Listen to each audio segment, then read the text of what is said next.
Hey folks, this is Kelani. One system which is making a return for Battle for Azeroth isn't exactly the most well liked out of everything that's been introduced to the game over the last few years, but whether you're a fan or not, the mission tables will be present once again in the next expansion. It looks like quite a few things will be changing from Legion to Battle for Azeroth, just like how missions and followers were changed a whole bunch from Warlords of Draenor to Legion.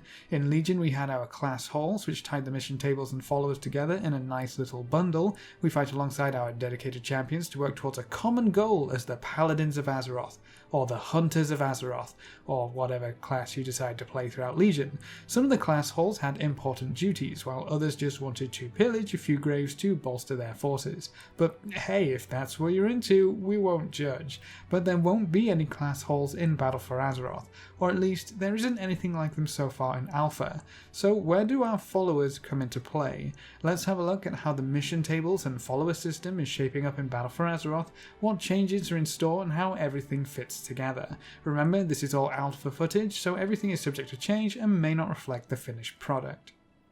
The first thing that's significantly different is that the mission board doesn't restrict any other form of gameplay. Your major quest lines aren't locked behind the missions, and from what I've seen, no content at level 120 is locked behind the mission board either.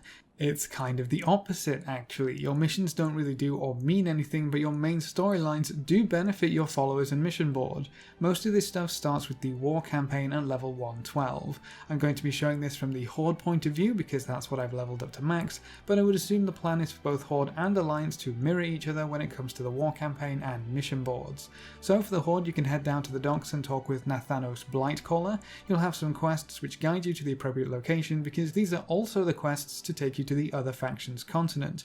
If you didn't know already, the Horde start on Zandalar and can get all the way to max level just with those 3 zones, while the Alliance starts over on Kulturas and can also reach max level with their own 3 zones. You can't get to the other continent until you start your war campaign, which opens up at level 112. To get to 112 you're looking at probably 2/3 of a zone on your faction's continent. Which zone you pick is up to you, you can start any of them at 110.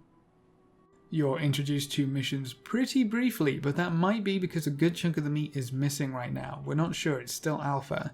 We're told a small elite group is being put together to act on the wishes of Lady Sylvanas. It seems they really want to keep things smaller this time, a close-knit group of very capable individuals. You're taken inside the Banshee's Whale by Garona, who seems to be sort of a commander for your group, and lo and behold we have a mission command table. It's kind of cool that it's inside the ship, away from prying eyes, and we're introduced to our first follower. There's also a starter mission for recruiting troops.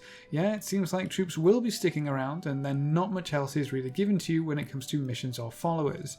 Interestingly, there's only 4 followers in the user interface right now, which would be a very small group indeed, but at the top you can see there's a little 4 out of 30 counter. Whether that's just being brought over from Warlords of Draenor or if it actually means anything for Battle for Azeroth, I'm not entirely sure, but for now we only have 4 followers to collect, and one of them is given to you when you first open the mission table. The others are obtained in an interesting way. We don't really have to go out of our way to collect followers like we did in Warlords of Draenor. It's kind of a similar deal to Legion where you do a few other things and get rewarded your followers on top of that. Part of the war campaign is to create footholds on the opposing faction's continent. So the Alliance will create a base of operations in each Horde zone, while the Horde create a base of operations in each Alliance zone. For each of these campaigns, one notable NPC is asking for aid. If you didn't take note of the followers' names from earlier, each of these requests come from a potential follower. Choosing each of these quests takes you to one of the 3 zones on your opposing faction's continent, where you establish a foothold, creating a base, getting a new flight path and a new location where you can take your ship. You also unlock a whole bunch of extra world quests for the zones you complete the war campaign in. The follower added in at the end really is a bit of an afterthought. You'll definitely want to get these war campaigns done as soon as possible because it opens up more content for you to play. I did them one after another after reaching level 120, so if you want to do that, it's always an option, but if you were to try and tackle these while leveling, I would assume you would be restricted by your level, just how like you couldn't obtain every artifact weapon at level 100. You had to get to 102 for the next one, and if I remember correctly, you had to level a little more before you could pick up your third. You might have access to all of this at level 112, or you might only get one of the 3 missions and have to level up a bit more before you can do the next. We'll have to see how things turn out, and once again, this is still alpha. They could lock it all behind max level, or they could let you do it all right away.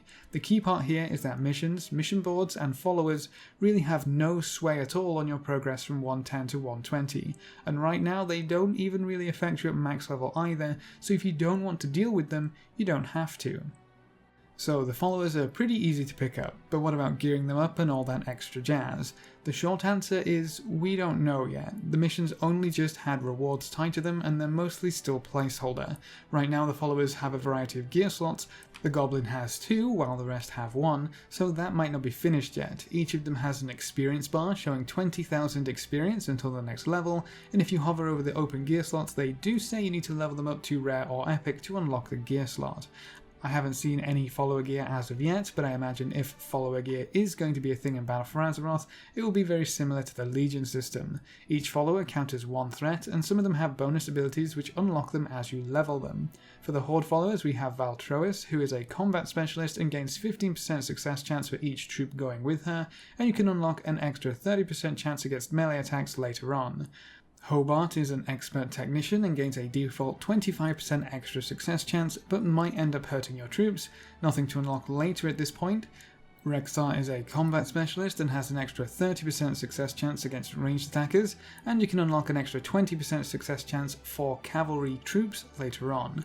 Taijin is an operative and has a 50% chance to save a troop which would otherwise die, and you can also unlock a 30% success chance versus cavalry units later on. I would imagine the Alliance side would mirror the Horde side more or less exactly, because these are going to be faction specific instead of class specific. It makes no sense to create 2 entirely different sets of followers and missions, so it's probably going to end up being a 1-for-1 copy-paste, at least for the most part. That's it for the followers so far, but what about these new troops? Well, they're going to work in more or less the same way as they did during Legion, except for now it seems there's only 1 tier of troops. Again, this could be a case of alpha being alpha, they might not be implemented yet, but these troops are also a little different. You can recruit them after completing your first mission, which allows your commander to recruit forces from your faction. These troops cost 25 campaign resources each, we'll get to those in a little bit, and it takes 30 minutes to complete a work order. The troops you receive are random. I said you recruit from your faction, and it seems like that's exactly what happens. You're given a random troop related to one of your faction's races. In 4 work orders, I received some Forsaken Dreadguards, Goblin Sappers, Shattered Hand Specialists, and Tauren Earthshakers. Each troop counters 1 threat, and they also have varied health pools. The Tauren Earthshakers are rocking 3 hearts, while the rest only have 2. You can also kind of upgrade your troops to give them a 10% additional chance of success, which seems to happen after they come back from a mission alive. Obviously, if they've gone on a mission, they lose 1 health, so the upgrade isn't going to be for the troops' full lifespan, but it's a nice little boost nonetheless. These troops being random is a little weird, but it reminds me a little bit of Warlords, where your ships could have random bonuses or counters. It's interesting, I guess, though I could see it being frustrating if you're looking for a specific counter and you keep getting ones you're not interested in. There also doesn't seem to be a way to dismiss your troops, so you'd have to actively send them out to kill them off if that's what you're trying to do. I briefly mentioned campaign resources, which seems like they took Order Hall resources and literally just changed the name. Campaign resources will be what you need to fuel your mission board, and they seem to come from all the same places Order Hall resources did. Chests, rares, key quests, especially related to your war campaign, and they'll probably end up coming from island expeditions and war fronts too. Besides being used to recruit troops, you also need resources to send out missions. It's a safe bet that these resources will be used in an effort to gear up followers somehow, some way, so if you're interested in the mission board, you're going to want to stockpile them whenever you can. So what kind of rewards can we expect for putting in all of this extra effort to what we assume will be an optional form of content? Well, we only have a few example missions to look at so far, but it's most likely going to be the same kind of stuff that we got in Legion. Right now I have a mission which rewards Azerite. No surprise there, Artifact 2.0 being rewarded from missions is probably the most likely thing to see from the mission table, and we also have a reputation reward for the Champions of Azeroth.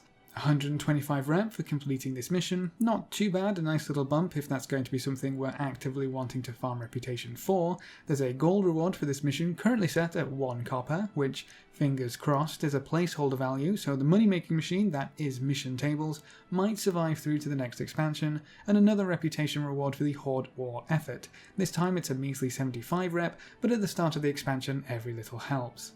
I would expect follower gear to be included in there somewhere, as well as some other bits and bobs to keep things interesting.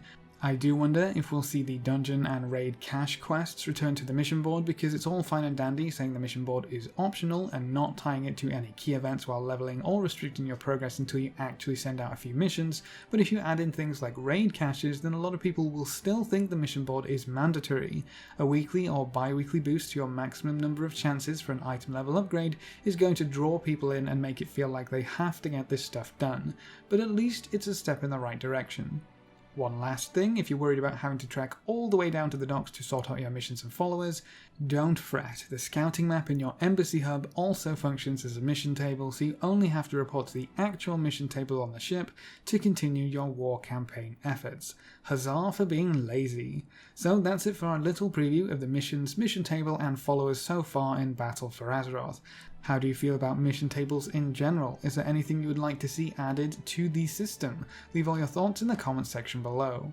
A big thank you to all of our supporters over on Patreon. If you'd like to hop on that train and support the channel directly, you get a few cool perks and bonuses. If you're interested, check out the links in the description below. Remember to leave a like just below the video before you leave, and if you want to see more, make sure to subscribe. But apart from that, thanks for watching folks, good luck and have fun, and as always I will see you next time.